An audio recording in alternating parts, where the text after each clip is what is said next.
actually change over the years to eventually represent our internal expectations of how we should look. For the average person, this may be in dressing a certain way, a change in grooming habits, or a greater propensity to change things about yourself surgically. From Albert Mehrabian's 2001 paper, we know that social attributes are interpreted from names. With 7 trials and multiple repeats, each with a moderate sample size, men's names connoted more masculine characteristics, less ethical caring, and more successful characteristics than did women's. Nicknames connoted less successful characteristics, more popularity and fun, and less ethical caring characteristics than did given names.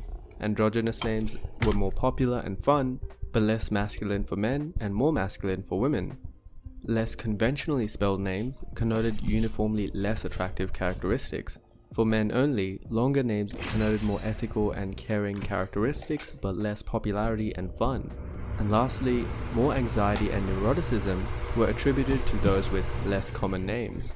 The choice of name has real social consequences. A 2004 paper on distinctively black names by Fryer and Levitt found that blacks in white neighborhoods chose more anglicized names versus their black neighborhood counterparts.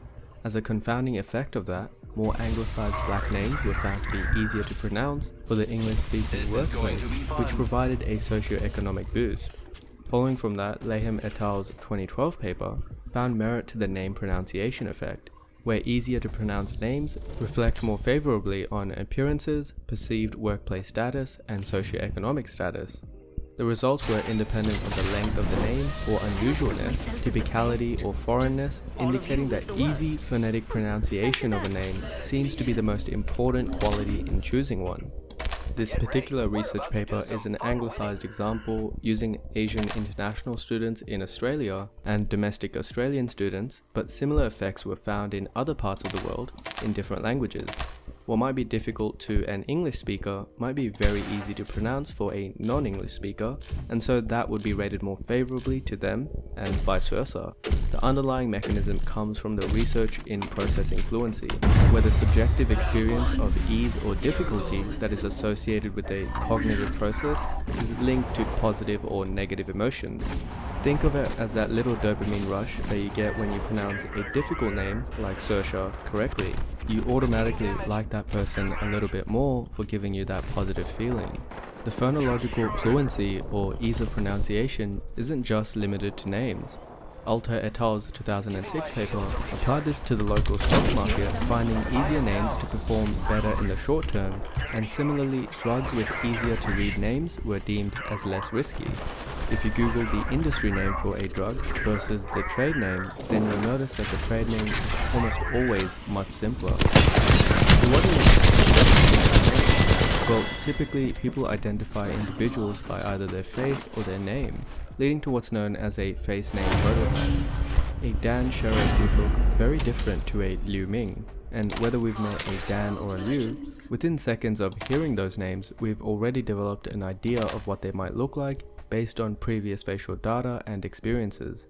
It could be why difficult or unusual names are less preferred from Mehrabian's study, which we previously mentioned, because they provide no facial stereotype to go off of, leading to a subtle fear of the unknown. When choosing the right name, Kohler's 1929 paper identified what's known as the shape name fit, which itself is based on the Bubakiki effect, where the match between an object and a name is not completely arbitrary, and some names just sound off, whether it be for a person or an object. This deserves to be a topic on its own, but if I were to show you these two images, which one would be Buba and which one would be Kiki? These are both nonsensical words, but we attribute a certain name to a certain shape more than the other. Lee et al.'s 2007 paper on this topic used the examples of names such as Bob having a rounder sound while also being a nickname of Robert, and so participants expect a more laid-back, passive face. Unsurprisingly, most people were able to correctly guess out of these two faces. These were the majority agreed upon names for a collection of walk faces in this study.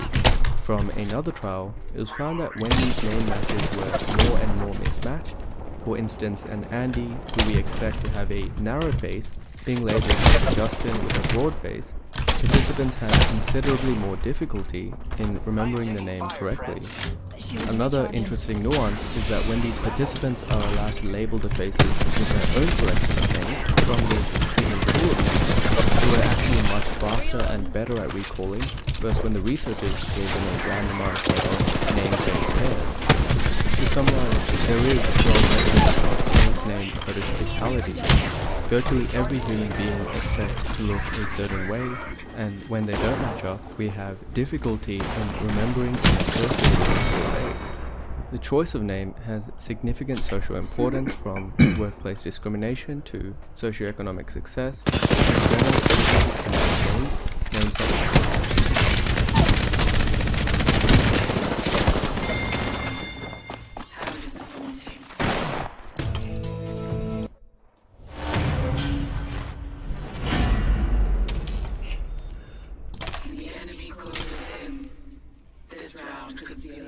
Uh-oh, they're about to win.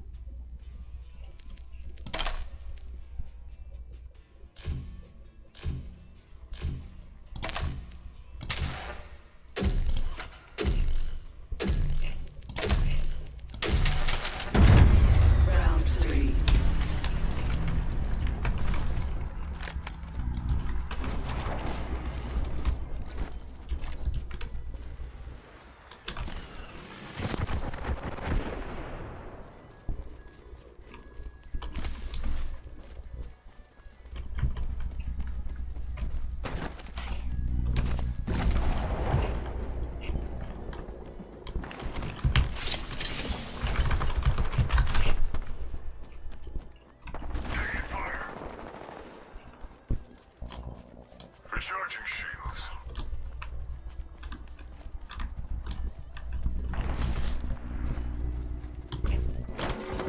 I am taking fire, friends.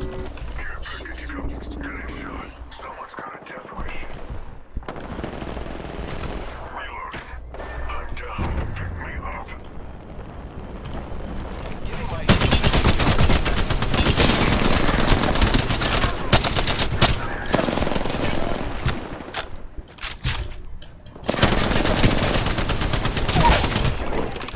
Here I go.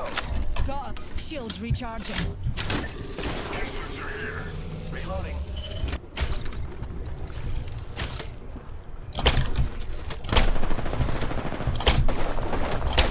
I am taking fire, friends. I have been down.